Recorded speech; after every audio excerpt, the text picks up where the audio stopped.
د انډیا میډیا مطابق آی سی سی وی بنگلادیش ته ویلي دي چې یا به خپل میچونه په انډیا کې کوئ او که په انډیا کې نه کوئ نو د ورلډ کپ نه به بهر کیږئ تاسو به د ورلډ کپ نه بهر کیږئ دا به تاسو له ډېر غټ نقصان درکړي که تاسو په انډیا کې میچز نه کوئ دا د انډیا میډیا ریپورټ مطابق خو پرون انډیا بنگلادیش او آی سی سی په یو زوم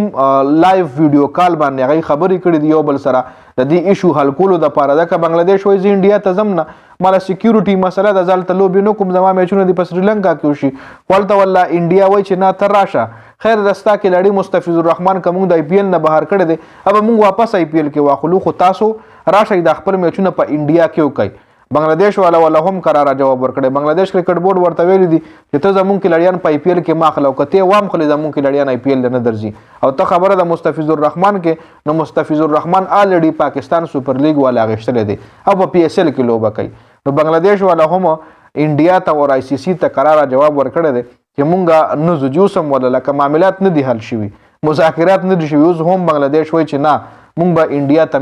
میچونو ته نه ځو